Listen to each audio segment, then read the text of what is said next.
Salut à tous, très heureux de vous retrouver. Les home trainers Roue Libre is back pour une émission. Tu préfères Andy Schleck ou Alberto Contador?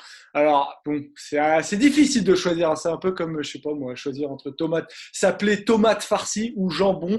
Alors, c'est compliqué, mais vous pouvez faire un choix, c'est tout à fait possible. Je vais aborder ce dilemme terrible avec mes deux gars, Paul et Robin. Comment allez-vous, les gars? Ça va de mon côté, Joseph. Je me suis levé tôt pour pouvoir te parler ce matin, pour avoir la chance de pouvoir te parler. Il est 8h15 chez moi, j'ai mon petit thé qui est là. Donc je suis tout à fait prêt, c'est bon. Polo aussi, ça va? À Ouais, fond. ouais, très bien. Ravi d'être là. Ça va être un super débat. Et en plus, avec cette interview que tu vas annoncer juste dans la foulée, ça va encore faire une belle émission pour nos rouleurs confinés. Exactement, parce qu'avant de faire ce tu préfères qui, j'avoue, m'excite beaucoup, on va pas se mentir, on va te faire disparaître, Polo, pour faire apparaître Julien. Mais alors, Julien qui? C'est Julien Bernard, coureur de la Trek Segafredo. Voilà, avoir eu Julien Jourdi, directeur sportif de AG2R, il y a eu aussi Jérôme Pinault qu'on a eu, le manager de la BNB Hotel Vital Concept. D'ailleurs, vous pouvez retrouver les interviews sur la chaîne d'ailleurs de la First Team. On est super heureux et fiers à Roue Libre de vous proposer ces contenus-là. Alors, c'est parti pour quelques minutes avec Julien Barnard.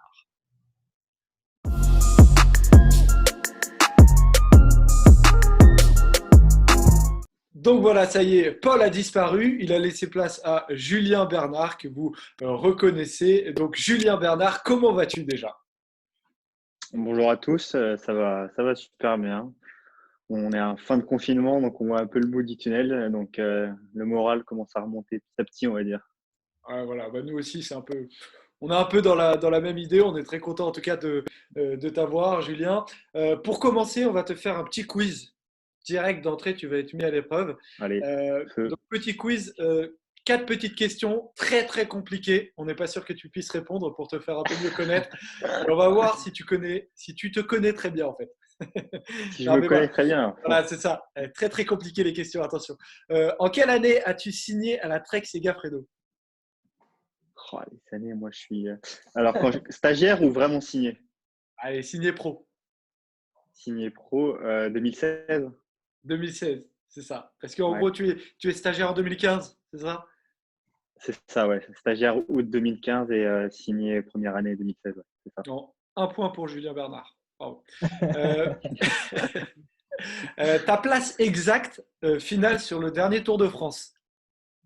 Oh non, bah alors ça moi je sais pas du tout. Je sais que c'est vers les 30e, mais alors exactement, je sais pas. Je peux pas le dire, ça. Ça, je suis Franchement, tu désolé. mérites le point parce que tu as fini 30e. Ah bah voilà. Non, je sais à peu près, mais alors ça, les places, je me souviens vraiment rarement. Mais il y a beaucoup de gens à chaque fois qui se rappellent pour moi, donc c'est assez marrant. Mais Et voilà, non, on est là pour ça. voilà, bon bah, j'ai dit, je savais que c'était vers les 30e, mais exactement, je savais plus. Et pour dire, 30e, c'est cinquième meilleur français. Donc devant, sachant qu'il y a du Bardet, du Barguil, de voir Godu, et À la le Philippe. quatrième à la Philippe. Donc voilà, cinquième français. Quand on voit le calibre des coureurs qui sont devant toi, on peut classer Julien Bernard et sur ses capacités, notamment sur un grand tour qui est le Tour de France. Euh, Est-ce que tu te souviens, attention très difficile, de ton club formateur? Ah, bah. Alors, vous êtes bien informé ou pas? Faut faire attention, hein. Mon Non, on est premier informé. club ou mon Je club pense, je pense- formateur? je pense qu'on est informé normalement. On ne doit pas avoir la vraie Alors, anecdote club précise. formateur, c'est-à-dire le club dans lequel tu as fait tes classes. Pas le club dans lequel tu es licencié en ce moment, peut-être. Qui est, peut-être tu vas nous le dire, qui est peut-être Ouais. différent. Mais quel est pour Bah, toi ton club mon, formateur alors? mon premier club, c'est Stéphane-Vosel. Ça, je m'en souviens. C'est simple parce que j'ai été assez fidèle, moi. Donc, j'ai fait mes premières années au CC Varennes-Vauzelles, ensuite mes 5 années au SCO Dijon et ensuite maintenant je suis chez Trail. Donc Voilà, moi, c'est assez simple nous, pour moi, on va dire. on avait le SCO Dijon, C'était c'est ça. le SCO Dijon, ouais, bah, c'est pas mon premier club, mais oui, c'est oui mon club formateur, ça c'est clair.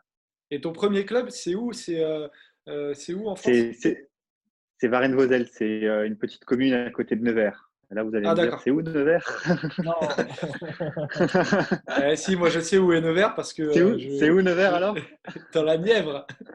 Ouais, bravo. Parce que je suis le rugby et je sais que Nevers est en Pro D2 et que le Ah Pré-Fleury ouais, est un voilà. très très beau, est un très Ouais, très beau stade. exactement. Ça régale. Voilà. Voilà. Donc si un jour on a la possibilité de croiser Julien Bernard dans un stade de rugby, on espère que ce sera au Pré-Fleury. Bah, je Dernière pense que ça question. sera le seul endroit. Oui, bah, faut pas t'en vouloir. Et enfin, dernière question. Quel est ton poids indiqué sur Pro Cycling Stats? Alors, mon poids sur Pro Cycling Stat, je dirais que c'est mon poids quand je suis passé professionnel. Donc, je dirais 60 kilos. Oh, solide. Et Bravo. le C'est poids, ça? alors, du coup? Mon poids actuel, Ouais. 61 kilos. Ah, Ça n'a pas beaucoup bougé. Parce que quand tu as Non, dit non, c'est ça a quand pas. j'étais passé pro, je me suis attendu à une différence énorme. Mais... Non, non, non, ça a pas beaucoup bougé. Après, je suis un petit peu plus maigre que d'habitude en ce moment. Donc, mais sinon, ouais, maintenant c'est 62, 61, 62. Et quand je suis passé pro, c'était même en dessous de 60. Mais c'était le poids actuel, quoi. Quand il m'avait demandé, ça devait être l'hiver. Et du coup, j'ai pris un peu de muscle, mais pas non plus mais pas pas des grand-chose. masses. Bon, bah bravo en tout cas, Julien Bernard. Tu passes ce test avec brio. Tu as eu 4 sur 4 sur ta propre interro. Tu te connais bien. Ça nous rassure. On va passer à la vraie interview avec la première question qui est toute simple, savoir un peu où est-ce que tu es confiné, chez toi, pas chez toi. Chez moi, je suis confiné dans un petit village à côté de Dijon. Et voilà, depuis le début du confinement, j'ai vraiment pas bougé de chez moi. Donc, depuis le 17 mars, c'est ma copine qui fait les courses. Mais moi, je suis toujours pas sorti. On a vraiment très, très bien respecté le confinement. Donc, voilà, c'est aussi pour ça que ça commence à être un petit peu long. Mais voilà, on est content que la situation sanitaire s'améliore et qu'on voit un petit peu le bout du tunnel, même si des fois, regarder les informations, c'est un petit peu néfaste, on va dire, mais Ouais, on espère voir le bout du tunnel. comment est-ce que tu communiques avec ton entraîneur? Alors, je ne sais pas si tu as le même entraîneur depuis toujours et avec tes directeurs sportifs notamment, qui te fait tes programmes d'entraînement? Est-ce que tu peux nous expliquer un peu comment ça se passe? Ouais, alors j'ai le même entraîneur depuis que je suis à Dijon. Donc, une fois que je suis passé de Dijon à Trek, j'ai gardé le même entraîneur. C'était un choix de l'équipe et c'était un choix personnel aussi. Donc, il a été très bien accueilli dans l'équipe. Voilà, c'est super pour ça. Et bah, comme moi, j'ai l'habitude de tous les lundis matins, vu que j'habite toujours à Dijon, en fait, de toujours aller au club de Dijon le lundi matin dans les locaux et de rencontrer mon entraîneur. On fait comme ça, on se voit. J'ai besoin de se voir en physique, de parler, de dire ce que je ressens. Et voilà, ensuite on fait le plan pour la semaine et puis on est parti pour la semaine. Mais vu que là, on n'a pas ce contact le lundi, bah, c'est le téléphone, c'est les visios et puis voilà, quoi. C'est un petit peu comme ça que ça marche. Après, avec l'équipe, c'est tout sur l'application Teams qu'on a. Donc, on fait des visios. On a souvent des visios le lundi avec l'équipe et voilà, on a un petit peu de nouvelles de tout le monde comme ça les lundis et ça fait un petit peu de bien. Et sur Swift aussi, c'est les deux endroits où on se retrouve un petit peu tous. On t'a vu sur les réseaux sociaux, sur Twitter notamment, parler un peu de Swift, des séances que tu pouvais y faire. Est-ce que tu arrives encore à y prendre du plaisir ou est-ce que là, au bout d'un mois et demi, quasiment 2 mois, tu es lassé de la plateforme?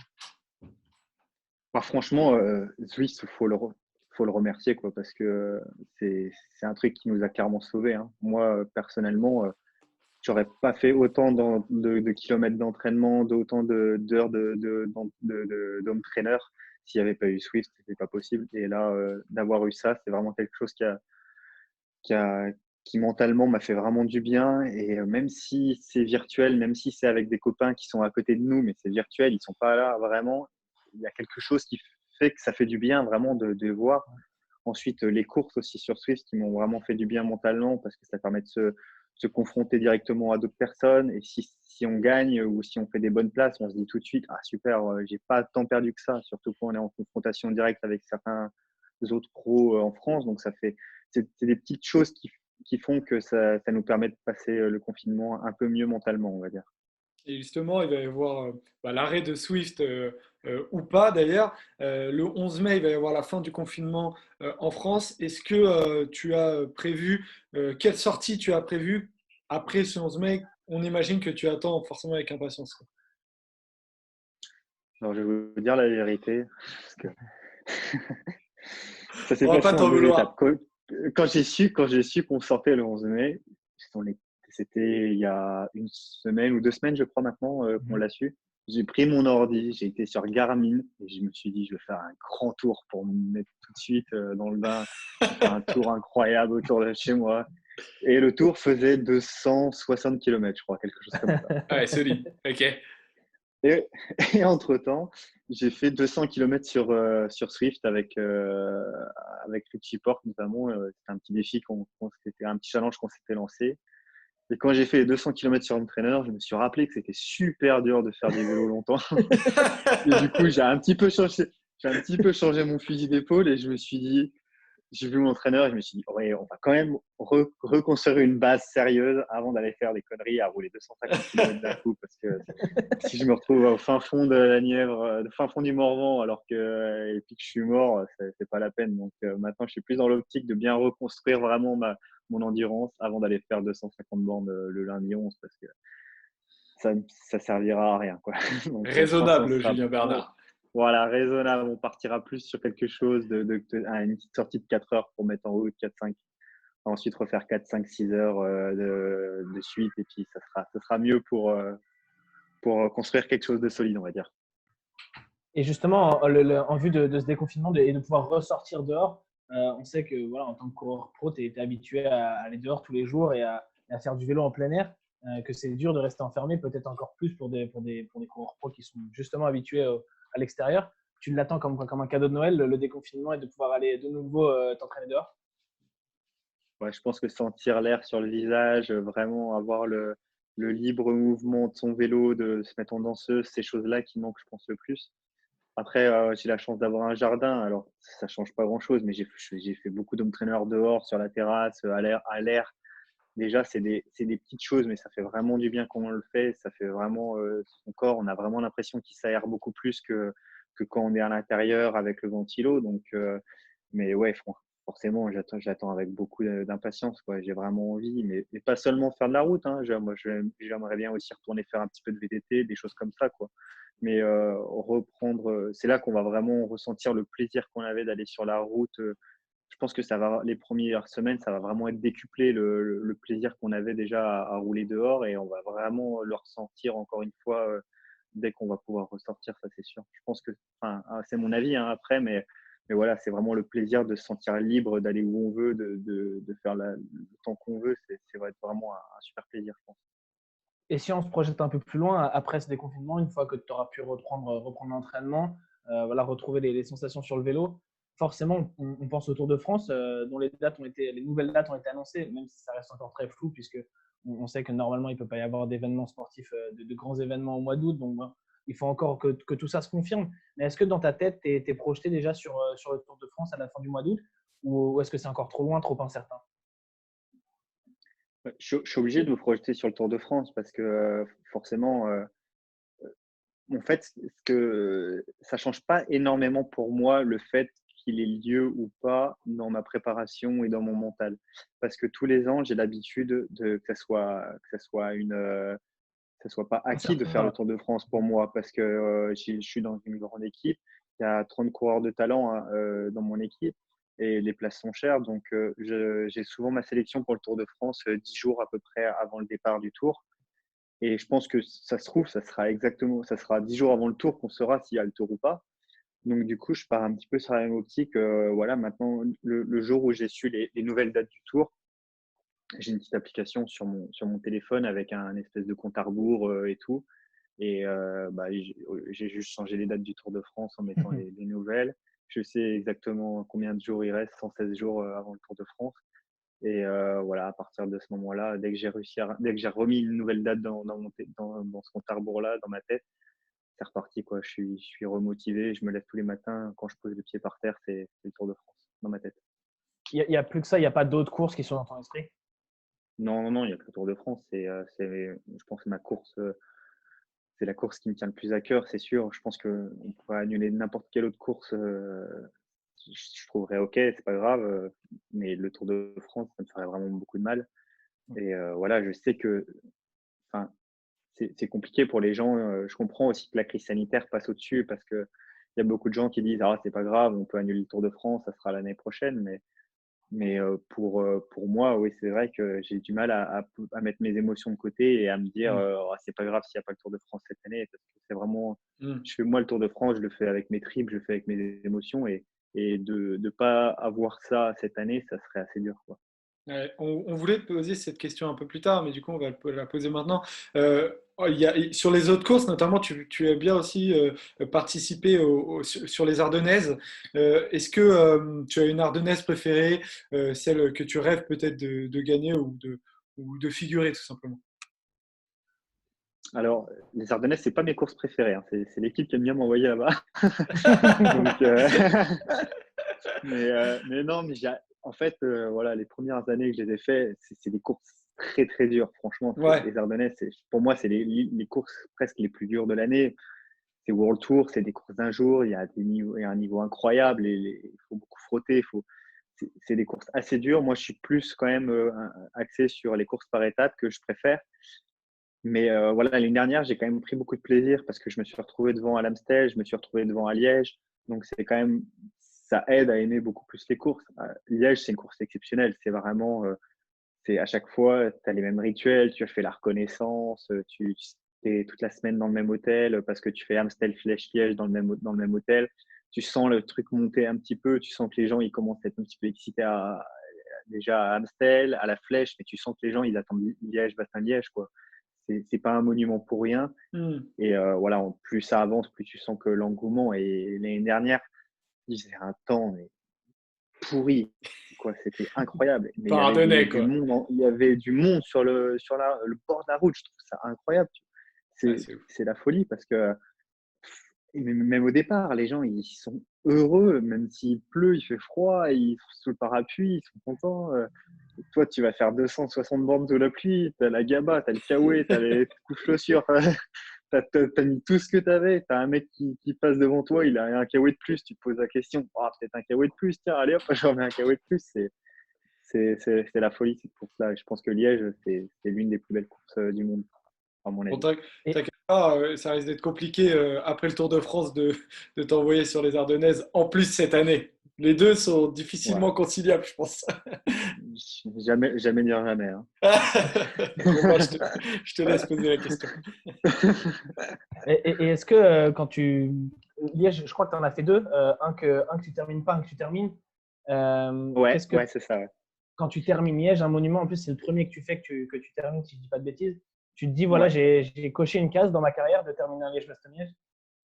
Ouais, ouais, je me souviens, il y avait ma copine à l'arrivée et ouais, j'ai dû finir à perpète, hein, le premier, mais quand tu passes la ligne, tu te dis, ah, ouais, j'ai fini un monument, j'ai fait un monument et quand je suis arrivé sur le parking, ma copine m'attendait vers le bus, je lui ai dit, putain, j'ai fini mon premier monument. Donc c'est quelque chose qu'on se rappelle, je pense. Et voilà quoi, c'est ça, c'est des petites choses comme ça, mais oui, oui, un monument, quand on s'en souvient, peu importe le premier qu'on finit, peu importe la place Hmm. où on termine, on s'en souvient. Juste avant d'ailleurs la fin le début du confinement, tu as gagné, t'as glané ta première victoire pro. C'est une victoire, je crois, que tu attendais depuis un moment. Tu en as parlé un peu comme peut-être d'une libération, parce que je crois, et tu vas nous le dire, tu as pas mal douté. Est-ce que tu peux nous raconter ce que représente cette victoire et après nous raconter tout simplement le jour J, quoi?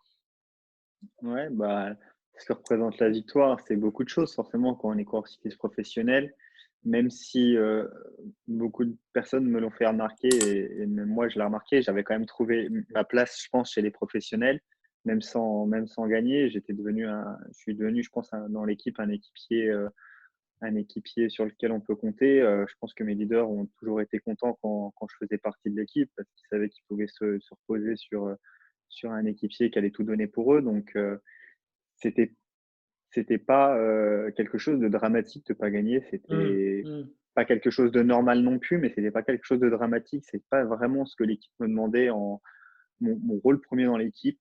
Mais c'est sûr que l'équipe, eux, d'un côté, ils m'ont toujours félicité, ils m'ont toujours poussé en avant sur mon rôle d'équipier modèle, mais ils m'ont toujours aussi, c'est toujours eux qui m'ont gardé la ligne du Julien, il faut aussi que tu penses que tu peux gagner. Il y a des jours où tu peux gagner, tu es assez fort, on le sait, on s'en rend compte. Si lui, il peut gagner, si un tel peut gagner, si tes valeurs, on les voit, tu es capable de faire des choses à des moments à des moments rester avec tes leaders assez longtemps pour pouvoir toi-même pouvoir gagner. Donc, c'est eux qui m'ont vraiment toujours mentalement laissé dedans et qui ont toujours cru en moi. Ils m'ont toujours, voilà, par exemple, l'année dernière, on m'a souvent dit que j'étais monsieur à toujours aller dans les échappées. On m'a souvent vu dans les échappées.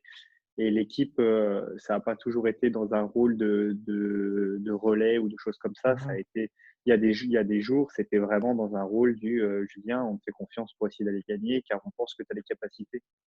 Donc, déjà, l'équipe, je les ai toujours remerciés pour ça. Et voilà, ça m'a toujours fait super plaisir que cette équipe-là croit en moi pour pouvoir justement continuer à vouloir gagner. Et voilà, et c'est arrivé un jour comme un jour normal, comme les 15 autres échappées que j'ai pris avant, quoi.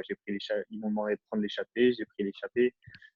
Et la seule chose vraiment que je pense que j'ai eu vraiment de différence, c'est que à peine j'étais en échappée et que j'ai senti que ça pouvait être une journée où l'échappée jouait la gagne, je me suis tout de suite dit dans la tête, au bout de quelques kilomètres, aujourd'hui, Julien, ça peut être ton jour et il faut vraiment croire en toi parce que et c'est l'une des premières fois, je pense, où je croyais vraiment, vraiment en moi sur une échappée et sur une journée. Donc voilà, je suis super content de l'avoir fait et que ça m'ait souri quand même.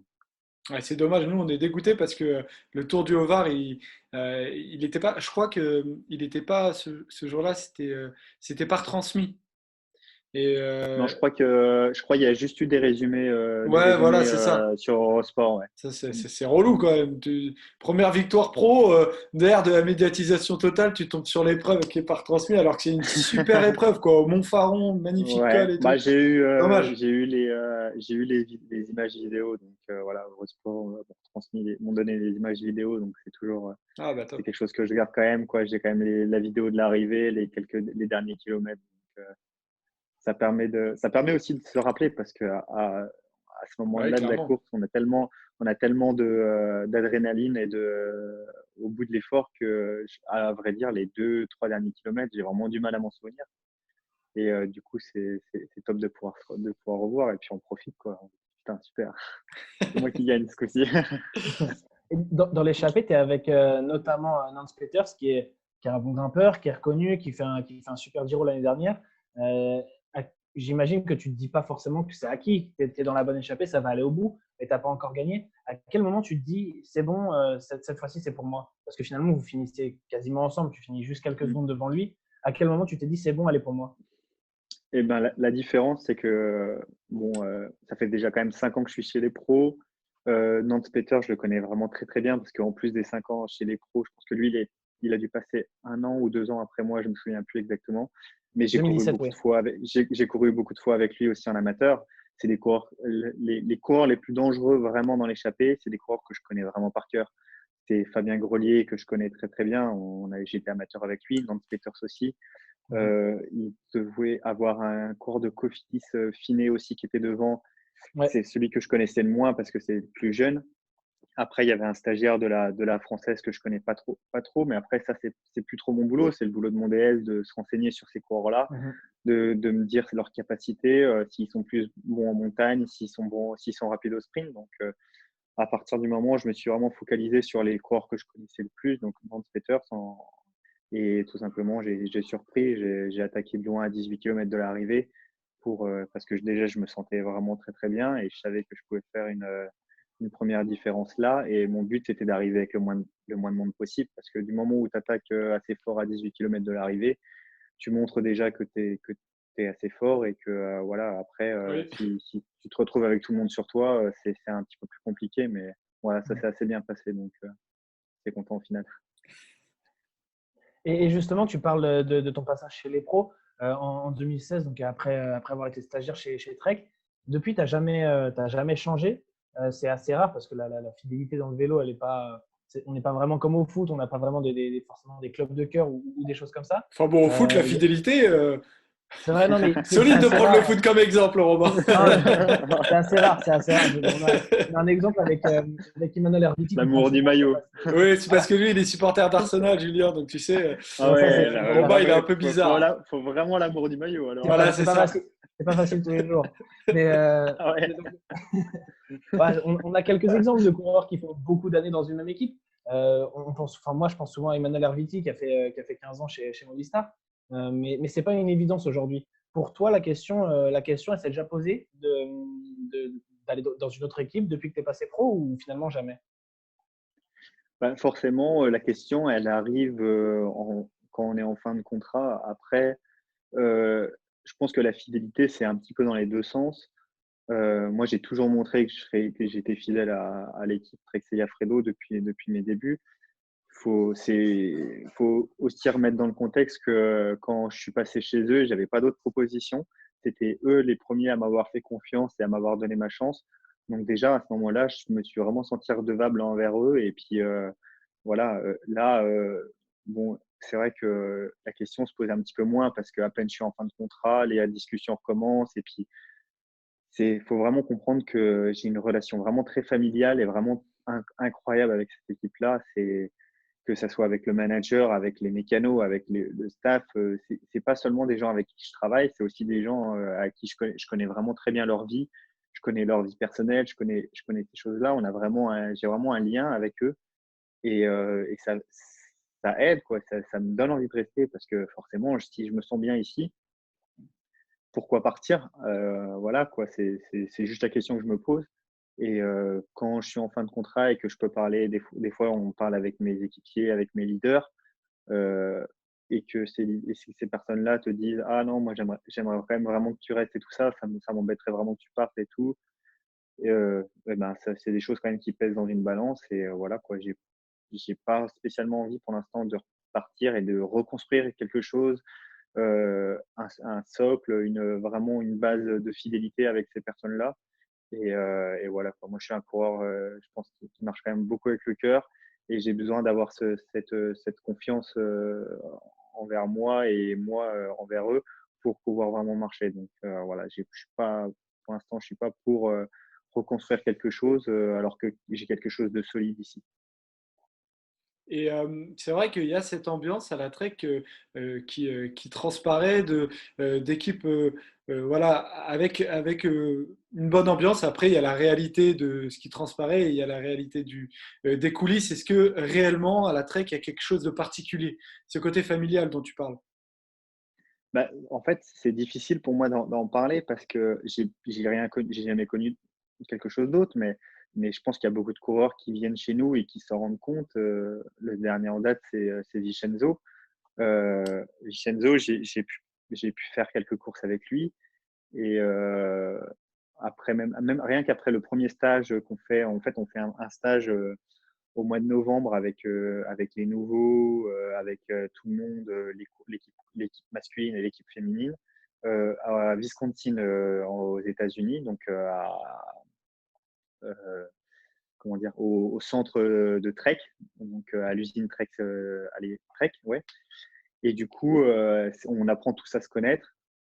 Et tout de suite, voilà, on crée des liens, on crée une base, on crée quelque chose. C'est 5-6 jours aux États-Unis, toute l'équipe ensemble, sans vélo. Donc, c'est vraiment des moments importants à partager. Et c'est à ce moment-là qu'on crée quelque chose de fort. Et je pense que cette chose-là, c'est quelque chose qui est fort à Trexie Fredo. On crée vraiment un lien important. Et à ce moment-là, on roule plus pour des collègues, on roule pour des amis à ce moment-là. Donc, ça fait un petit peu la différence, je pense. Mais oui, c'est Vincenzo, il m'a déjà dit, il y a pas si longtemps que ça, j'ai jamais connu une atmosphère pareille, quoi. J'ai jamais Ah connu ouais, un groupe comme ça où, voilà, quoi. Moi, quand, par exemple, la course que j'ai fait avec lui en Ardèche, j'ai gagné la semaine d'avant au Faron. Je me suis jamais posé comme question de rouler pour moi, quoi. Moi, la Nibali au départ, ça s'arrête là, quoi. Même si moi, je donne tout pour Vincenzo et puis voilà, quoi. Et je pense que c'est ce qui lui a manqué quand même des fois ces dernières années, d'avoir un soutien sans faille de son équipe et je pense qu'il aurait pu gagner encore plus de courses, quoi.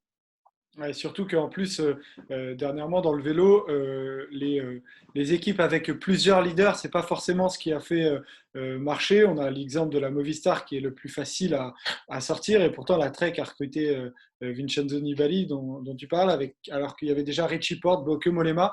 Est-ce que tu as eu un peu peur quand l'annonce a été faite de Vincenzo Nibali? Déjà que pour un équipier, c'est pas simple de gérer un leader et d'aider un leader, mais alors qu'on commence à aider trois leaders, ça risque d'être un peu différent.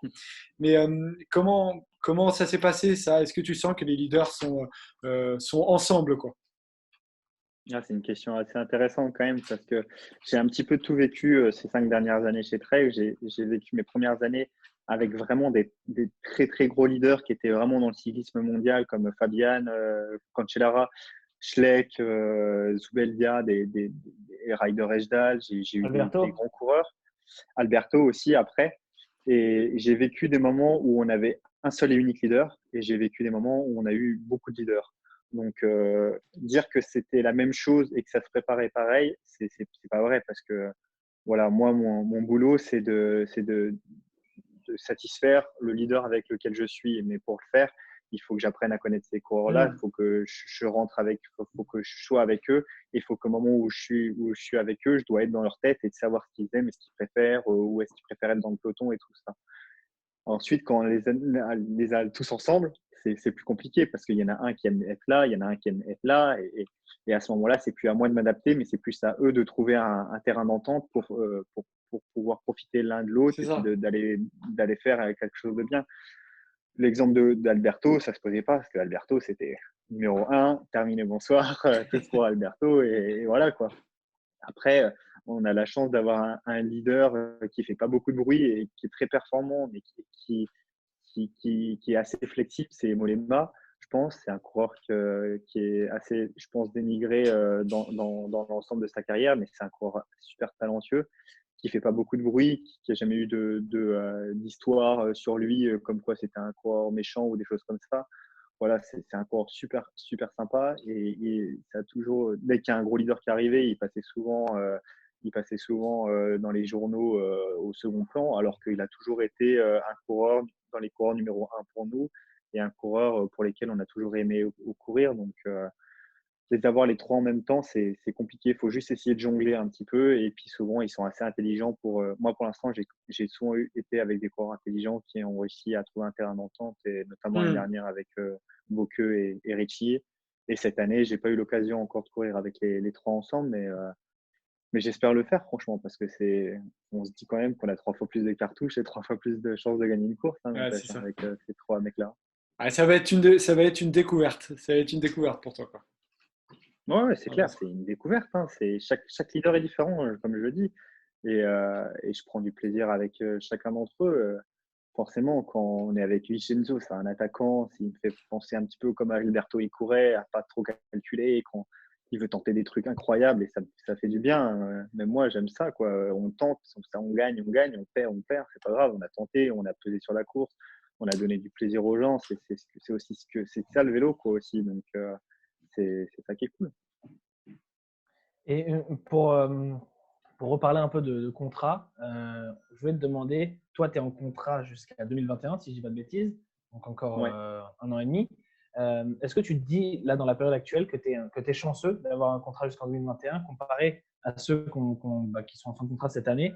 On va dire c'est le mauvais moment pour être en fin de contrat, surtout quand tu es un équipier. Aussi reconnu soit-il, tu n'es pas celui qui prend forcément la lumière et c'est peut-être plus difficile de pouvoir négocier, de pouvoir signer un nouveau contrat quand tu peux pas courir de l'année quasiment.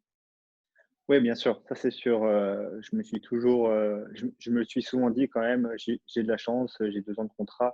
Donc c'est vrai que peut-être je vis le confinement beaucoup mieux que certains coureurs qui peuvent légitimement se poser des questions, je pense. Ensuite, je pense pas que la valeur d'un coureur, elle se fasse sur les 6 mois avant de signer un renouvellement de contrat ou un nouveau contrat, je pense. Donc, je pense que les managers, ils sont pas bêtes, ils sont pas idiots, ils savent reconnaître enfin, les coureurs ont une valeur et les managers savent reconnaître, je pense, cette valeur de coureur. Donc, après, moi, si j'avais été en fin de contrat, je me dirais aussi, bon, j'ai eu la chance de gagner en début de saison. Il n'y avait pas beaucoup de coureurs qui ont gagné, donc forcément, ça me Hmm. pousse un peu plus, voilà.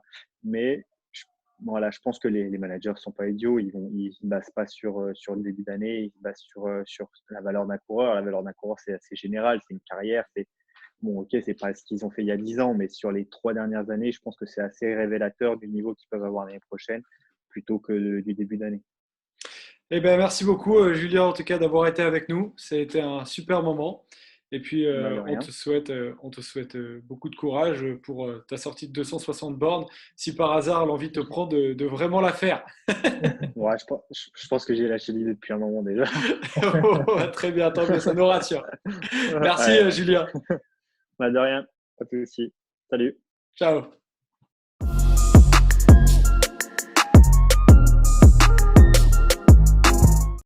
Comme promis, du coup, c'est l'heure de choisir, l'heure du dilemme, l'heure du tu préfères impossible, comme avoir tout le temps faim ou avoir tout le temps soif. Et regarder qui est de retour dans le groupe des favoris, le Polo. Ça a été, t'es prêt? On a eu Julien Bernard, nous on est chaud patate, Polo. J'espère que toi t'es prêt à affronter Robin sur ce qu'il préfère. Ou Ouais, peut-être pas très chaud. l'affronter. Un affrontement ou peut-être un non-affrontement, hein. On va le savoir dans les prochaines minutes. Mais ouais, très chaud en tout cas de parler de ces deux grands champions qui ont énormément de similitudes et également énormément de différences.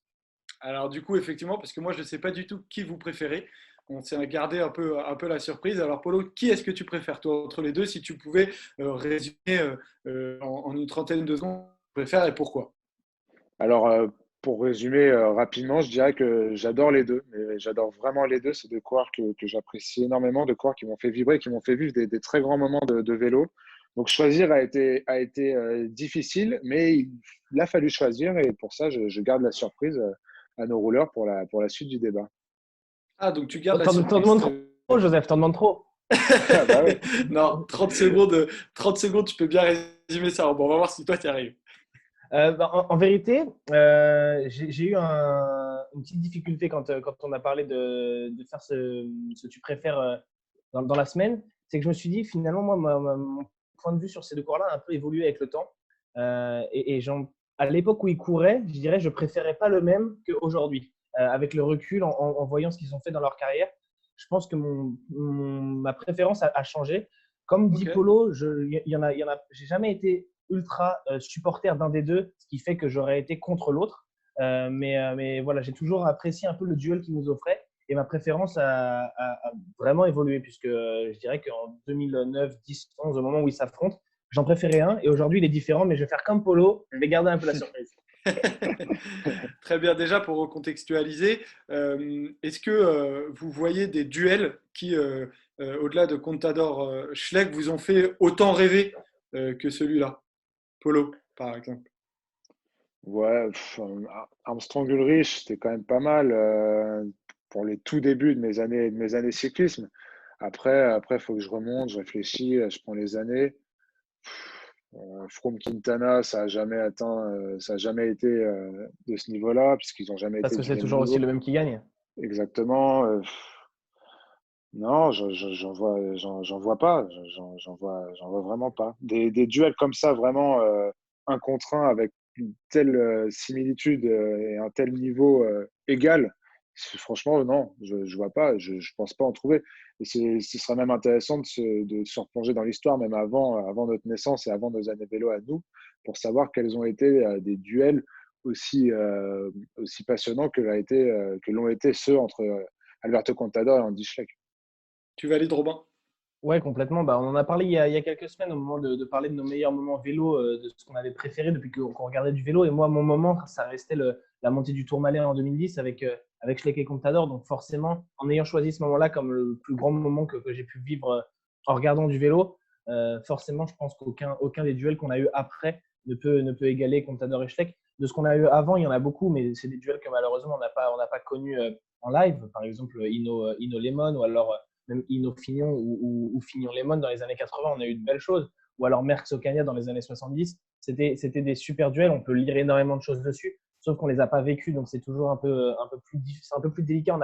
On ne s'est pas retrouvé dans la position où finalement on est en train de vivre le Tour de France ou d'autres courses et on doit choisir notre préférence. Alors que pour Schleck, Contador, comme pour Ulrich Armstrong quelques années avant, on était devant la télé, on était assez jeunes et il fallait qu'on choisisse parce que quand tu as 10 ans ou 15 ans et que tu regardes le Tour de France, et qu'il y a deux mecs qui se tirent la bourre, bah, tu en préfères forcément un des deux. as forcément envie qu'un gagne plus que l'autre.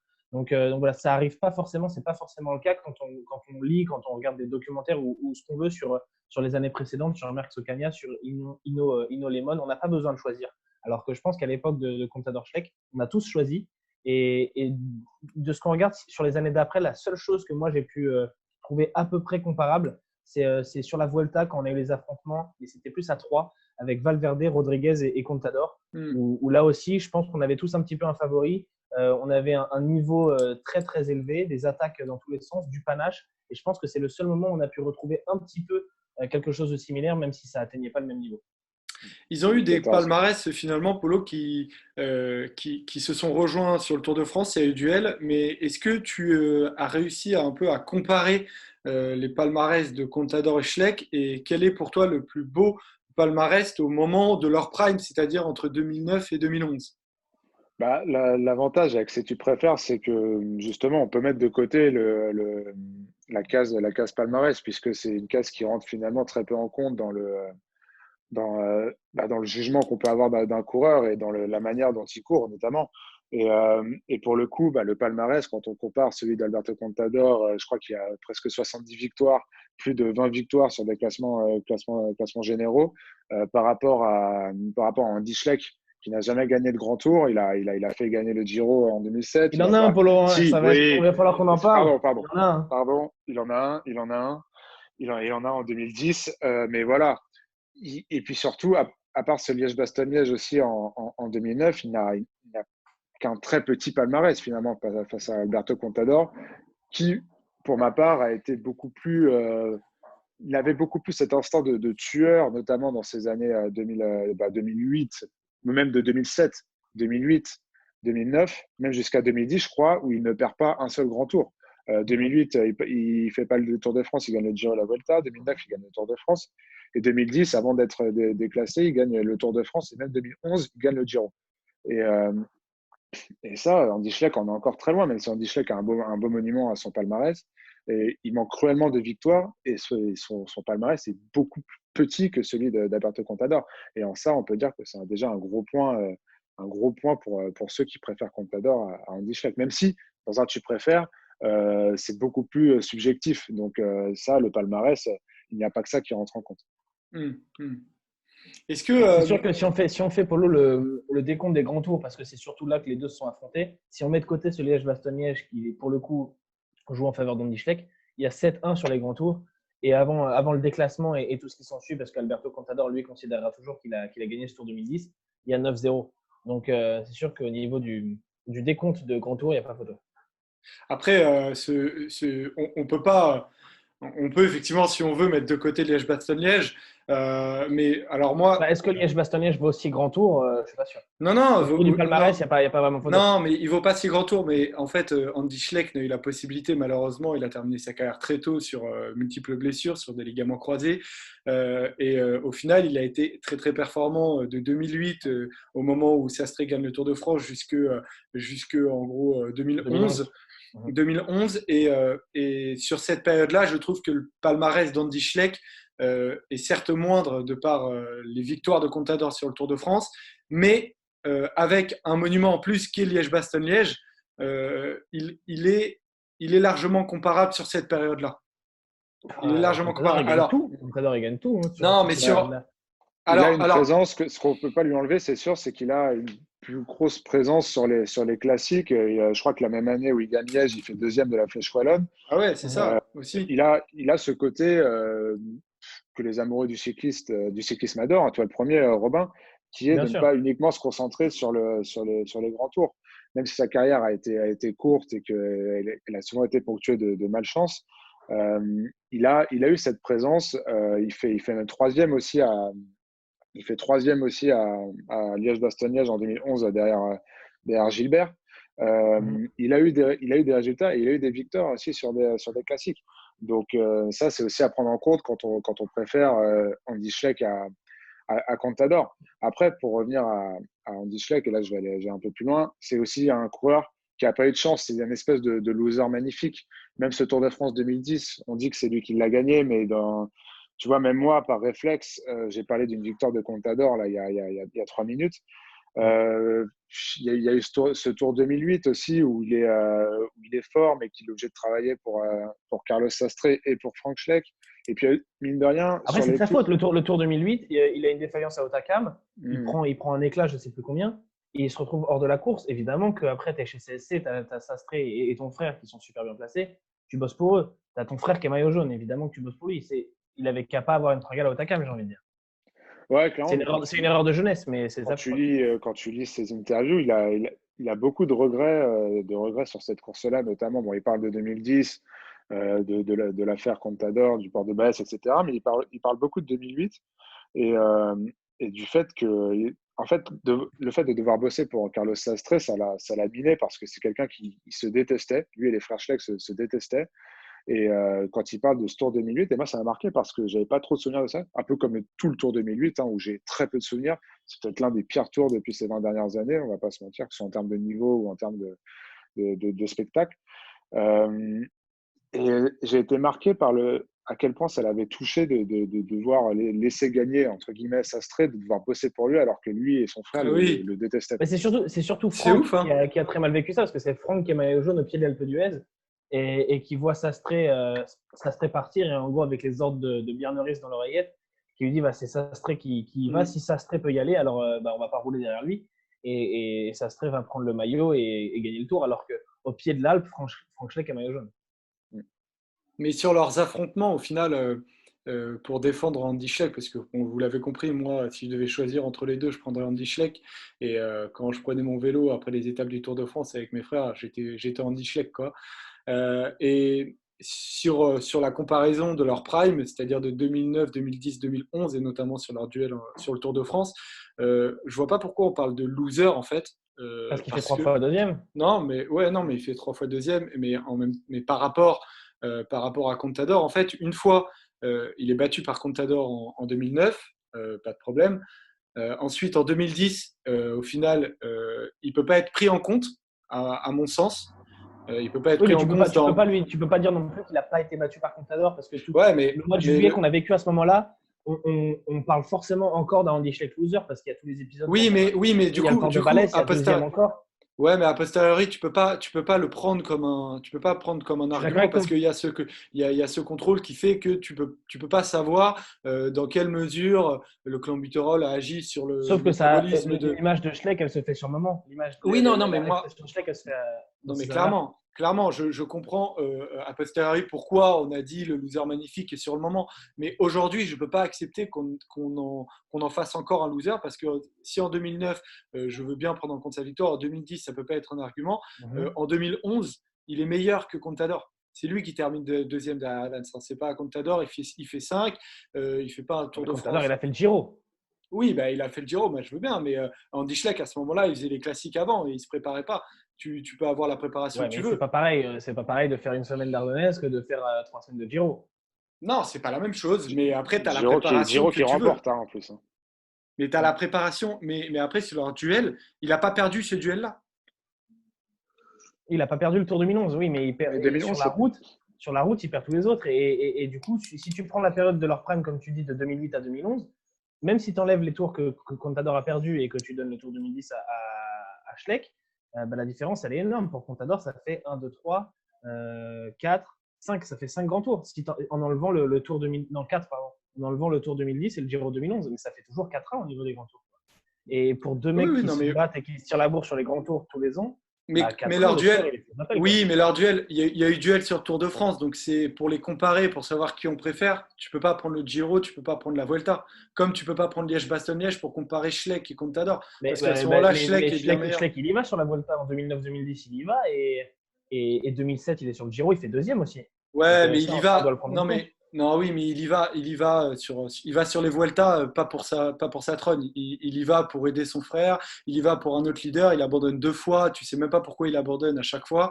Il y va sans aucune ambition. De toute façon, moi, les Vuelta post-Tour de France, Voilà, en plus, c'est vrai. à part si tu t'appelles Christopher Froome ou Nairo Quintana, j'ai quand même du mal à les compter des coureurs normaux. Non, je pense qu'en dit Schleck plutôt que le palmarès, parce que mine de rien, On peut parler du Tour de France 2011 où il bat Contador. Le problème de ce Tour de France 2011, c'est qu'il ne remporte pas ce Tour de France 2011 alors qu'en montagne, c'est le plus fort et qu'il a toutes les cartes en main pour le faire. Alors bien sûr, il y a ce coup du Galibier qui est magnifique. Mais au-delà de ça, j'ai l'impression que même dans les Pyrénées, face à des adversaires moins forts que lui en montagne, il n'a jamais su faire les différences qu'il aurait dû faire, notamment les différences qu'il a pu faire face à des coureurs un peu similaires dans les années précédentes. Et c'est en ça que c'est frustrant pour Andy Schleck. Mais pour le défendre, Andy Schleck, de toute façon, c'est comme je vous l'ai dit, c'est le mot loser est peut-être un peu dur, mais c'est le loser magnifique qui surtout nous a fait vivre des moments d'histoire sur le Tour de France notamment. Déjà, je viens de citer le Galibier sur cette étape de 2011. Ouais. Voilà, Polo, c'est ça la question. C'est ça Ne la coupe pas la question. parole, Joseph. Ça va, Non, mais justement, parce que fâché. non, mais je te la coupe pour te poser cette question-là.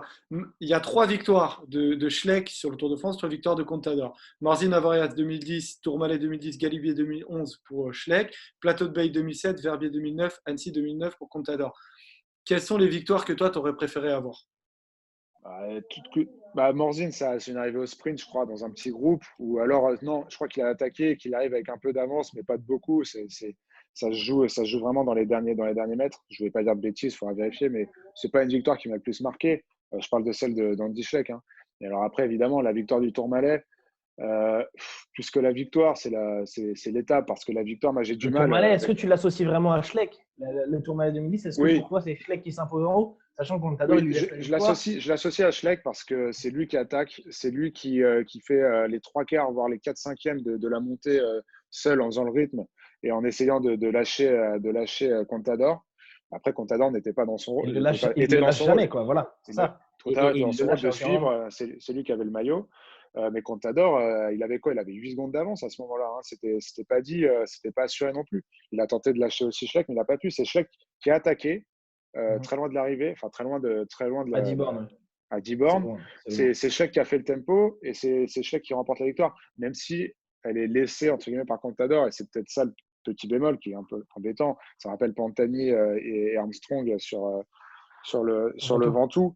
C'est que c'est chiant parce que les vainqueurs d'étape n'ont pas envie de ça. Je pense que les vainqueurs d'étape ont envie d'en découdre et de prouver que c'est eux qui ont été les meilleurs sur cette montée.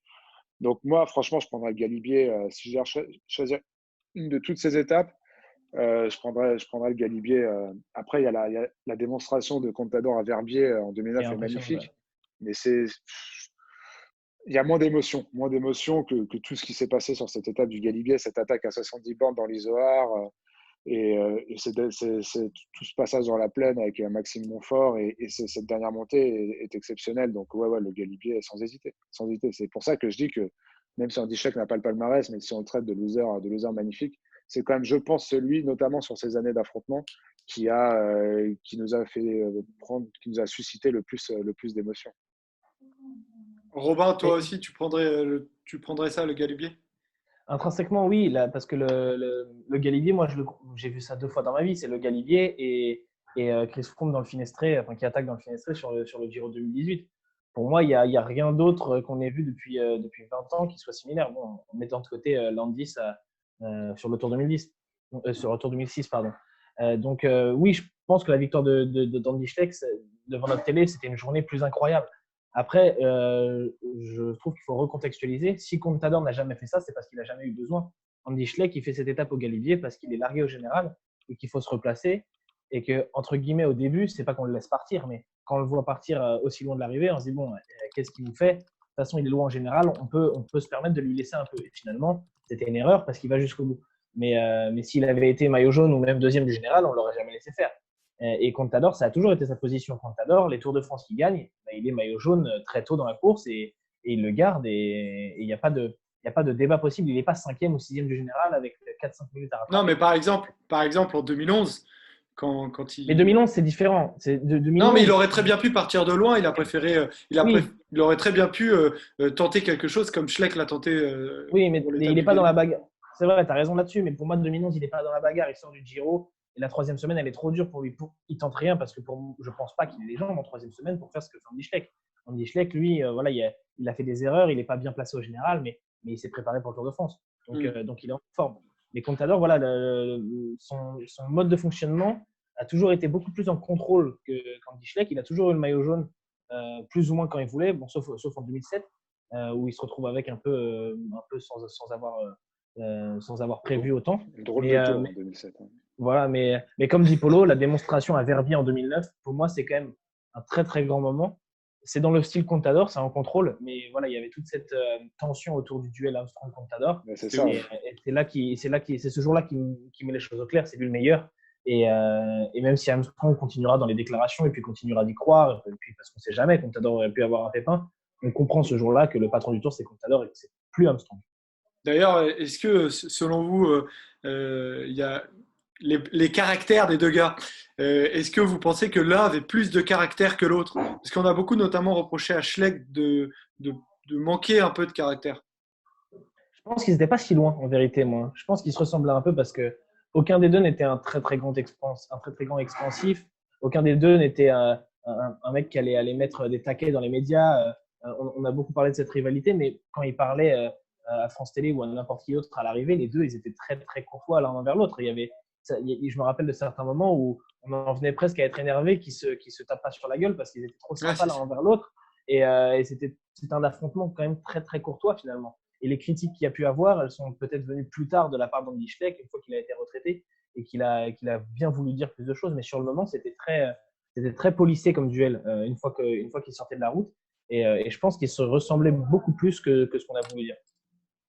Moi, au niveau caractère, je pense qu'il y a quand même deux choses à différencier. C'est qu'il y en a un qui a 6 grands tours. Bon, si tu en enlèves.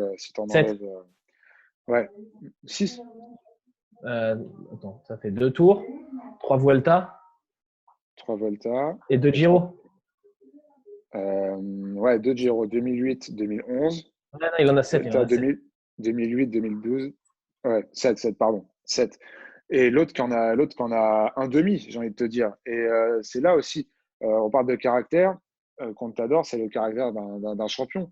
Moi, on parlait de Verbier 2009, esselé dans son équipe Astana avec un directeur sportif qui ne le pousse pas, avec un Armstrong qui vampirise toute son équipe. C'est lui qui va chercher ce Tour de France. Il est certes le plus fort à la pédale, mais il va le chercher, il n'hésite pas. Combien de fois on a vu Schleck, même s'il a fait des coups d'éclat, combien de fois on a vu Schleck hésiter, regarder Contador, essayer de le jauger plutôt que d'attaquer. Moi, j'ai souvenir d'Axe 3 Domaines, la victoire de Riblon en 2010, où quand tu regardes ce qui se passe derrière, tu as Schleck, il y a un Contador qui est pas en forme, et ça se voit. Et tu as un Schleck qui ne l'attaque pas, qui regarde, qui passe sa vie à regarder Contador, à tel point que les Menchoff, je sais plus qui y avait d'autres. Menchoff s'en va, mais Sanchez aussi, je crois. Ouais, Menchoff, Sanchez. Il a beaucoup regretté, Schleck, son attitude. Ouais. Et Schleck l'a beaucoup regretté. Et c'est des petits trucs comme ça qui font que c'était pas un tueur, on dit Schleck, mais mine de rien. Et il a jamais su tuer Contador dans les moments où Contador était moins bien, comme Contador a su le faire avec Andy Schleck, que ce soit en 2009, mais surtout en 2010, quand leur niveau était vraiment pour le coup similaire. Parce que quand il y a deux coureurs d'un niveau similaire et qu'il y en a un qui remporte le tour et pas l'autre, alors certes, il y a les contre-la-montre, etc., mais c'est qu'il y en a un qui a été plus tueur que l'autre au final. Et c'est ça que peut-être que moi, en ça que je trouve que Contador est peut-être un plus grand champion, en ça qu'Andy Schleck a peut-être manqué un peu de caractère, vu qu'on parlait quand Contador était le plus fort, il gagnait, alors que Schleck a perdu beaucoup de courses alors qu'il était le plus fort. Exactement. Parce que il y a Andy Schleck, par exemple, dans ses interviews, il dit souvent que le Tour 2008, par exemple, il l'aurait gagné si on lui avait fait confiance.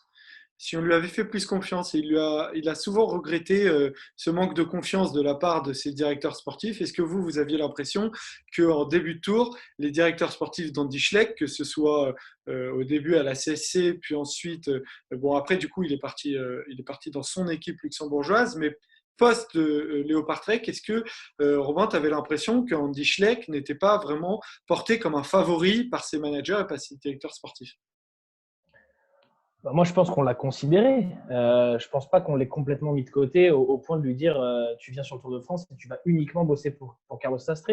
Oui, c'était plus ou moins ce qui était prévu, mais il avait encore des choses à montrer. Il avait encore une carte à jouer. La preuve, c'est que Franck et maillot jaune le jour de l'Alpe d'Huez. Donc c'est bien que tout n'était pas non plus centré uniquement autour de Carlos Sastre.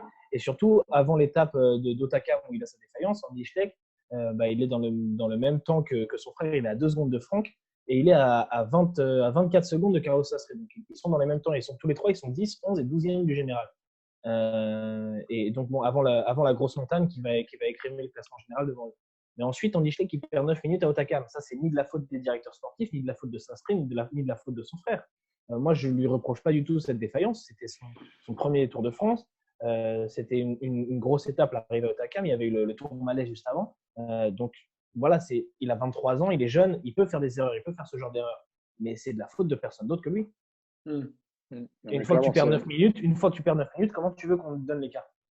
Le problème de ce Tour de France 2008, c'est cette déférence à Otakam. Évidemment que sur cette étape, l'étape de l'Alpe d'Huez, si Andy Schleck arrive dans les mêmes temps plus ou moins que son frère ou que Sastre, c'est une autre histoire. Le problème, c'est que il était très jeune aussi, donc moi je veux bien le manque de confiance. Il a quand même son grand frère dans l'équipe qui avait déjà un peu plus prouvé que lui, notamment sur le Tour 2007. Et même s'il fait un beau Giro, pardon, c'est normal de pas quand tu as Sastre et ton grand frère dans la même équipe, c'est normal pour les directeurs sportifs, c'est normal de pas faire une confiance aveugle en un jeune de 23 ans. Et les jeunes de 23 ans, c'est pas ceux qu'on a aujourd'hui, hein. C'est pas les Pogacar, c'est pas les Evenepoel ou même les Bernal qui arrivent à maturité très tôt. À l'époque, très peu de coureurs arrivaient aussitôt à maturité. Et donc, forcément, les directeurs sportifs, difficile de leur reprocher de ne pas leur avoir fait confiance. Surtout quand tu te plantes sur la première étape de montagne. Je ne comprends pas comment tu peux dire ça. Même 10 ans après, moi, je ne comprends pas. Il y a un truc que je regrette un peu avec Andy Schleck, et je pense qu'il aurait été bien, bien meilleur en coupant le cordon avec son frère.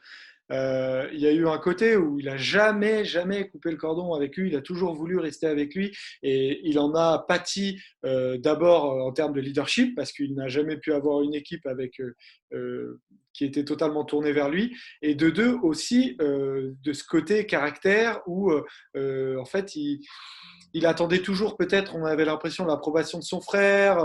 Et c'était dommage. Moi, j'aurais beaucoup aimé voir Andy Schleck dans une équipe sans Frank Schleck et sur une saison entière. Je ne sais pas vous si vous auriez aimé voir ça et si vous pensez tout simplement qu'il aurait été meilleur sans son frère. C'est dur à dire, je ne sais pas ce que tu en penses, Polo, mais on peut aussi imaginer qu'il n'aurait pas été aussi fort sans son frère.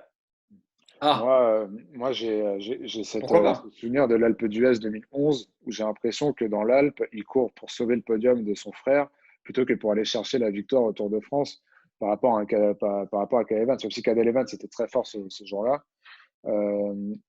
j'ai quand même ce sentiment qu'il n'a pas fait les choses de la bonne manière dans l'Alpe d'Huez pour essayer de remporter le Tour de France. Mais alors après, c'est pareil. Quand on lui demande quelle est sa plus belle émotion, c'est d'avoir fait un podium de Tour avec son frère. Il dit, je préfère finir 2 et 3 avec mon frère sur le podium que de gagner le Tour de France et que mon frère finisse 10e. Dans ce cas-là, il a couru comme il le voulait, il a eu ce qu'il voulait. Mais ça, pour le coup, on peut pas savoir à quel point le lien avec son frère était fort. Enfin, on le sait. Oui, non, moi je le reprends. Oui, voilà, mais le fait est que sur ce Tour 2011, par moment, j'ai l'impression qu'il a couru pour aider son frère, pour que son frère aille sur le podium avec lui, plutôt que pour lui aille remporter le Tour de France.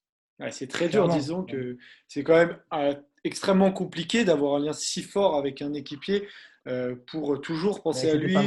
C'est pas vraiment un équipier, parce que c'est un équipier qui peut faire 3e du Tour quand même. Oui, non, mais c'est un équipier très fort. C'est un équipier très fort, mais disons que des fois, et très souvent même, c'est très rare que quand tu as des co-leaders, que leurs intérêts convergent. On l'a vu récemment avec la Movistar, on l'a vu même avec la Lotto, avec la Jumbo-Visma, on l'a vu typiquement entre Contador et Armstrong, c'est que quand il y en a deux qui sont très forts, il y en a un, Verbier, qui attaque et qui dit bon ben voilà, là c'est moi le meilleur, et qui fait comprendre et qui met l'autre à son intérêt. Voilà, c'est il y C'est a ce parce qu'ils sont côté, je frères, pense parce qu'il que l'a s'ils sont pas toujours. frères, ça n'arrive Ah, mais jamais. totalement, totalement. C'est pour Voilà, ça, mais c'est pour ça que je dis ça. C'est pour et ça, tu vois c'est bien qu'en que quand fait, ils il n'avait sont pas le choix et associés à ça se Sastre, comprend. ça marche pas. Ouais, et on voit Tout bien à que fait. la fois où ils sont associés à Sastre, ça fonctionne pas. Après, je vous invite à aller lire, j'en ai parlé la dernière fois déjà, des numéros de rouleurs qui sont en accès libre sur l'application. Je sais plus, un des derniers numéros, il y a un gros papier sur Bjarne Riis, donc qui était le directeur sportif et le manager de la CSC dans les années des frères Schleck, qui explique, alors tout le monde va peut-être pas être d'accord, bon, j'ai été assez surpris quand j'ai lu ça, c'est qu'il explique bon, que Andy Schleck n'était pas assez tueur. Bon, ça, c'est pas surprenant, c'est ce dont parlait Paulo tout à l'heure, mais il dit surtout que Frank Schleck était un bien meilleur coureur qu'Andy Schleck, bien plus talentueux, et que si un des deux avait dû gagner le tour, à la pédale, ça aurait plus été Frank Schleck qu'Andy finalement. Et donc, il en démord pas. Il a une petite explication là-dessus sur le fait que Frank était finalement plus fort que Candy, un coureur qui l'a davantage impressionné. Donc, je vous invite à aller voir ça. Mais ouais, ça permet de remettre un peu en contexte cette histoire de fratrie, du fait que l'un court pour l'autre. Finalement, est-ce que Andy a plus couru pour Frank ou est-ce que c'est Frank qui a plus couru pour Andy? Ah. Parce que Et peut-être vous que dans ces imaginez, années-là, putain, vous imaginez les gars, si on avait des tours qui commençaient avec Frank Schleck dans une équipe, Andy Schleck dans une autre, Contador, enfin ça aurait été incroyable. Et là, ils auraient couru vraiment les uns contre les autres. mais ça Enfin n'existe après, pas. bah, Ça ça n'existe pas n'existe deux pas, mais frères qui moi je se vis courent dans l'un un contre monde l'autre. incroyable. Non, mais ça aurait été de la folie. Enfin voilà. Est-ce que les gars, vous voyez des qualités que Contador n'avait pas, mais que Andy Schleck avait? On les compare souvent en disant qu'ils étaient très proches. Mais Le est-ce que fair pour play. vous, non mais par exemple, Contador était clairement un bien meilleur rouleur qu'Andy Schleck, mais à contrario, même voire un meilleur descendeur, parce qu'Andy Schleck était catastrophique dans cet effort-là. Est-ce que pour vous, Contador Schleck avait quelque chose que Contador n'avait pas? J'ai Bah, du mal à moi, trouver. je vais dire en fait, quand on réfléchit à leur duel, notamment en 2009-2010, on se dit que Schleck a ce truc en plus, il a ce côté vélo romantique que Contador n'a pas. Contador à Non, je l'époque, suis pas d'accord, Polo. attends, à l'époque, je te parle de l'époque, laisse-moi finir. Et, Il n'avait pas à être et, coupé, Polo. et en 2009-2010, t'as un Contador en mode rouleau compresseur qui maîtrise ses Tours de France comme l'ont pu faire des Armstrong auparavant ou des Froome juste après. Non, et c'est à partir finalement de 2011 au final où on voit en fait que oui, Schleck est un romantique qui tente des choses, qui réfléchit pas trop à sa manière d'attaquer, même parfois à ses propres dépens. Euh, et bah finalement, Alberto Contador est comme lui. Quand je vois Alberto Contador attaquer sur la dernière étape des Alpes en 2011, l'étape de l'Alpe d'Huez, tout tenter pour essayer de revenir au classement général ou même d'aller chercher une victoire d'étape. Je trouve ça magnifique. Puis après, bah, il y a toutes les années qui suivent. Ces coups sur la Vuelta, notamment à Fuentes D qui lui permet de remporter la Vuelta. Puis tu as le Sur le Mortirolo, Giro. le Giro 2015. Et puis, et puis moi, je pense que L'Angliru sur sa dernière Vuelta aussi. l'Angliru 2017, évidemment. Et puis la globalité de cette Vuelta, en fait, où Contador est un artificier exceptionnel. Il met un feu dans cette Vuelta qui est fantastique. Même en 2014, où il attaque je ne sais pas combien de fois pour finalement réussir à reprendre le maillot à Rodriguez. Je crois qu'il attaque 30-40 fois. Mais c'est ça. Et puis, quand il reprend Mario Rodriguez à Fuentes D, il attaque à 70 km de l'arrivée. Oui, ça c'est Et 2012. Ouais. Ah putain, mais attends, mais je trouve c'est terrible. Hein. Alors, Non, autant 2012, sur c'est le Tour de l'affrontement. 2012, c'est le coup de Fuente D. 2014, c'est l'affrontement à 3 avec Valverde et Rodriguez. Ouais, mais à Fuentes D, c'est Rodriguez qui est maillot rouge. C'est ça, c'est ça. Et c'est à Fuentes D, quand il attaque à 70 km de l'arrivée, il reprend le maillot Rodriguez. Et Valverde lui repasse devant aussi. Et Rodriguez fait 3. On est d'accord. Tout à fait. Oui, d'accord. Ok, parce que moi je m'en sors pas. Déjà qu'avec déjà qu'avec le Tour de France c'est dur. Tout à l'heure, j'ai dit que Frank Schleck avait été performant sur le Tour de 2017. En fait, c'est 2006 notamment. Il gagne à l'Alpe d'Huez. Donc voilà, déjà les dates, je confonds tout. Excusez-moi. Mais voilà, pour finir là-dessus, c'est pour dire que Contador est en 2009-2010, je le pensais pas comme ça. Mais après, au moment où il a vu que ce serait peut-être plus dur de cadenasser les tours comme il le faisait, comme il pouvait le faire en 2008, enfin, les tours, pas forcément le Tour de France, hein, mais même les autres tours, 2008, 2009, 2010, et ben on l'a découvert beaucoup plus panaché, quoi, j'ai envie de te dire tout simplement, comme pouvait l'être Andy Schleck. Je suis Parce d'accord qu'il avec avait toi, Polo. peut-être plus les armes pour être aussi fort sur 3 semaines. Je Aussi suis d'accord régulier avec en tout toi. cas. Je suis d'accord avec toi, Polo, mais moi, j'ai un petit bémol avec ça. C'est que je trouve que, bon, déjà, reprocher à Contador d'avoir manqué de panache, en gros, parce que c'est de ça qu'on parle, sur les Non, années c'est pas manquer de 2009-2010, je panache. trouve C'est quand, ça. quand tu es le plus fort, quand tu es le plus fort et que tu es aussi fort, pour moi, T'as pas besoin. c'est pas forcément du panache, oui, c'est ça.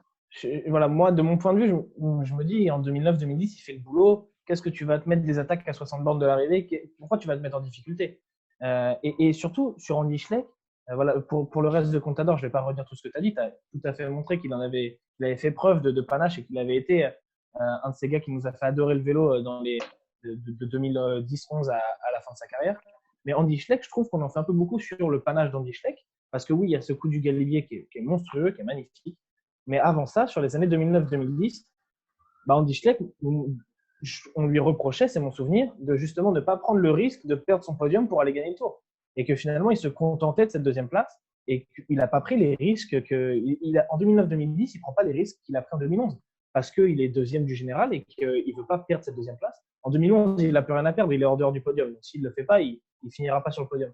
Mais 2009-2010, moi, je ne vois pas de coup de panache d'Andy Schleck. Il y a cette attaque au Tourmalet à 10 bornes de l'arrivée qui est audacieuse, mais finalement, il ne lâche pas Contador, il sait qu'il est fort. Voilà, il finit à 2. C'était beau, mais est-ce que c'est un gros coup de panache d'Andy Schleck? Je ne suis pas sûr. Et du coup, je trouve qu'on a eu tendance à dire Andy Schleck a du panache, Contador n'en a pas, mais moi, je ne suis pas d'accord avec ça. Non, mais après, il y a l'épisode au port de Balès avec le saut de chaîne. Et ça, c'est en 2010, quand il veut Mhm. conserver son maillot jaune. Et il y a eu peut-être une inversion à ce moment-là. Et Andy Schleck a vraiment été vu comme le mec qui n'avait pas de chance, le mec sur qui toutes les injustices pouvaient tomber, quoi. Oui, Et là, c'est ce qui ça a a pas. vraiment fait changer l'opinion, je pense. C'est ça, mais là, c'était plus une question de fair play dans l'opinion qu'une question de panache. C'était Il est-ce que vous a pas Contador l'a déçu? Il vu? vous a pas déçu ce jour-là, Contador, d'ailleurs, vous qui choisissez peut-être un peu plus Contador que Schleck? Bah, Ouais. moi, à l'époque, justement, comme je te disais tout à l'heure, Joseph, à l'époque, j'étais plus Andy Schleck. Et je suis devenu Contador par la suite. On peut en arriver Ok. justement à dire quel était mon verdict. Du coup, à l'époque, bien sûr, je suis déçu parce que j'ai C'est ouf, envie c'est qu'Andy Schleck totalement le gagne contraire. le Tour. Et en fait, je ne sais pas pourquoi, mais quand j'étais plus jeune, j'avais cette tendance à supporter ceux qui perdaient et à ne pas aimer les vainqueurs, ce qui a évolué par la suite. Mais du coup, à l'époque, Andy Schleck ne gagnait pas le Tour. Alberto Contador en avait déjà gagné 2. Moi, je voulais voir Andy Schleck gagner. Donc, bien sûr que ce jour-là, je suis déçu pour Andy Schleck. Mais finalement, avec le recul, je trouve, 10 ans après, je trouve juste que c'est un événement, un épisode qui fait la légende du Tour et je suis finalement content que ce soit arrivé. Polo, il t'a déçu ce jour-là quand t'adores Non, mais à ça, attaquer et aller reprendre le maillot jaune? évidemment que ça a déçu les amoureux du cyclisme. Moi, ça m'a un peu déçu aussi. Mais ça revient à ce qu'on disait tout à l'heure. Il y en a un qui court pour gagner le Tour de France et l'autre qui, finalement, tu as l'impression qu'il courait pour, je sais pas, pour faire peut-être faire du beau cyclisme et pour essayer de rentrer dans la légende. Je ne sais pas de quelle manière. Mais Alberto Contador, il gagne ce Tour 2010 avec cet incident-là. On peut le dire ce qu'on veut. Peut-être Ouais. que c'est pas bien, peut-être que c'est bien. Le fait est que Alberto Contador a le maillot jaune et celui qui remporte ce Tour de France. Il le remporte avec une quarantaine de secondes, il me semble, sur Schleck. 39. Et c'est Mm. ces 40 C'est secondes l'écart qu'il y a. Ouais. et c'est les 40 secondes qu'il reprend ce jour-là avec cet incident mécanique. Évidemment que c'est pas la plus belle manière de faire, mais en tout cas, c'est la différence entre le mental d'un champion, d'un tueur, d'un mec qui est prêt à tout pour gagner le Tour de France, face à Andy Schleck. On en parle depuis une bonne quarantaine de minutes maintenant, qui, parce que son frère va peut-être sauver un podium, parce que X ou Y raison, il attaque pas Alberto Contador quand il est pas bien et du coup il perd des occasions de remporter le Tour de France. Et bah finalement, à la fin de la carrière, il en a gagné, allez, on va dire un demi parce que oui, il lui dira qu'il a gagné le Tour de France, mais moi je dirais qu'à la pédale, Contador a gagné ce Tour de France 2010. Donc c'est exactement l'ambivalence entre ces deux coureurs et surtout l'un qui était plus prêt à gagner, plus prêt à tout pour gagner que l'autre. Ma dernière question, elle va porter sur ce que tu préfères, est-ce que vous préférez l'image aujourd'hui d'Alberto Contador, laissée dans l'opinion, ou est-ce que vous préférez l'image d'Andy Schleck? Pour moi, il n'y a pas photo. Pour moi, c'est celle d'Alberto Contador qui, malgré ce contrôle positif qui, à l'époque, lui a fait beaucoup de tort et a beaucoup terni sa réputation, il y a eu du temps qui est passé depuis. Il a gagné beaucoup de courses après ça. Il s'est refait une réputation, je trouve. Une réputation en plus qui est peut-être la plus avantageuse pour lui, qui est celle de l'homme de panache qui gagne en mettant ses tripes, sans être forcément bien au-dessus des autres, mais en étant un superbe coureur. Et donc aujourd'hui, tu pars en étant, quand tu es Alberto Contador, tu es un des plus gros palmarès de l'histoire sur les grands tours, un mec avec du panache et un mec sympa. Je vois pas ce qu'on peut reprocher à cette image-là, alors qu'Andy Schleck, il part avec le goût d'inachevé. Et ça, pour moi, c'est pire. Polo. Le goût d'inachevé, il y a un truc qui me gêne aussi avec Andy Schleck depuis qu'il a pris sa retraite, c'est tu as l'impression qu'il aime plus le vélo. Dans certaines interviews où il parle, il dit que ouais, c'était plus pour, je sais plus à quel tour c'était, mais quand le Tour de France s'élance du Luxembourg, il dit que non, ça l'aurait pas intéressé de participer de à ce Tour courir de à ce moment-là. France. Ouais. Je le trouve vraiment très Aigri. et même pas aigri, j'irai pas jusque là, mais parce qu'il a des intérêts, notamment des intérêts financiers. Il y a tout le deal avec Skoda qui est immense. Il fait énormément de critériums, etc.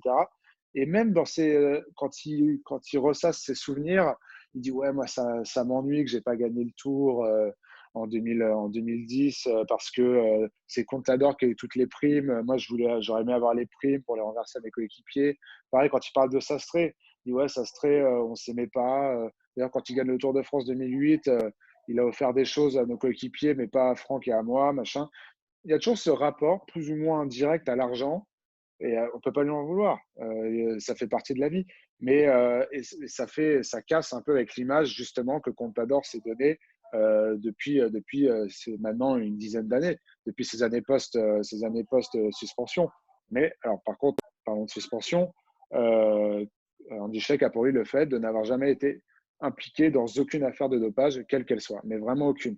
À part le fait d'avoir couru sous Björn Norris, on ne peut rien reprocher à Andy Schleck de ce point de vue-là par rapport à Alberto Contador, dont le passé est quand même beaucoup plus sulfureux, que ce soit chez Liberty Seguros, Discovery Channel ou encore Astana.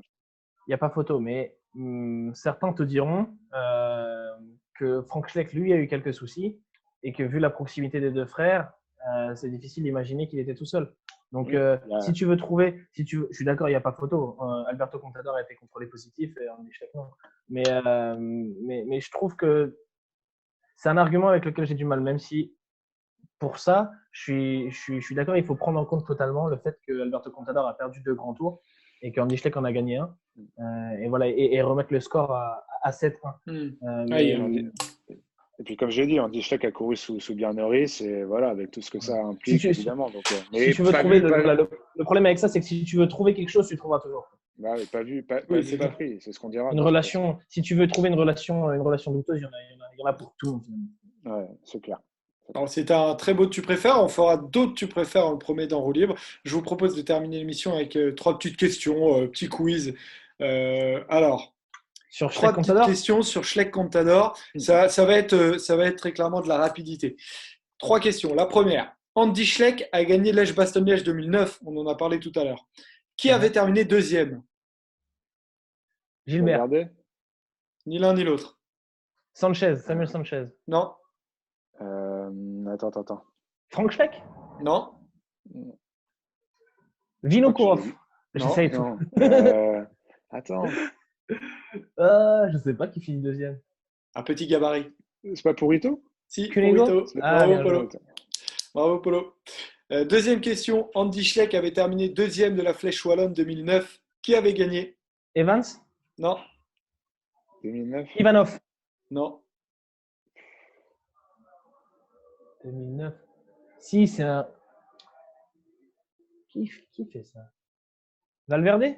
Non, c'est pas Valverde. Cunego? Non, c'est pas Cunego, mais il y a quelque chose avec Cunego. Basso? Non. Di Luca? Non. Vous tournez autour. On n'est pas bon. C'est un Italien, ça. Rebellin? Eh ouais, David Rebellin. Un partout, la dernière question qui va vous départager du coup. Quelle est la première équipe pro dans laquelle a évolué Alberto Contador? Discovery Channel. Non. Non, Liberty Seguros. Non. Astana Vurs, je sais pas. Non, c'est pas Astana. Pas On le Stana sait, on le sait. Once, Roski, Ouais. Ah, bravo bien Polo vu, qui bien gagne. Ouais, on Et le ouais, sait, ouais. il arrive dans la Once je crois que c'était au moment où il y avait Jörg Jaksch qui était leader du Tour de France pour la Once. C'est la dernière année de la Once. Après, du coup, il doit partir plus. Vu que c'est la fin de l'équipe, donc voilà, bravo Polo pour cette victoire. Tu es heureux? Tu es un homme Ouais, heureux? très, toujours très. On n'a quand même pas été super bon parce qu'on a tout trouvé au bout de 8 tentatives. Ouais, ouais, ouais. Mais Ça arrive, il y a des jours avec et des jours sans. les occasions de battre Robin sont rares et on les prend avec plaisir à chaque fois. Non, là, c'est mérité, il n'y a rien à dire. Bon, voilà, c'est la fin de l'émission, les gars. Bah, écoutez, merci à vous deux. Merci à toi, Joseph. Merci à tous Merci, les Joseph. rouleurs de nous avoir regardés. N'oubliez pas de vous abonner à la chaîne First Team, hein. N'oubliez pas, abonnez-vous, c'est important. Et vous pouvez aussi nous suivre sur Instagram, sur Discord, sur Twitter, sur Facebook. On va mettre toute notre actualité comme d'habitude. Voilà. À la prochaine, les rouleurs. Gros bisous. Ciao. Salut.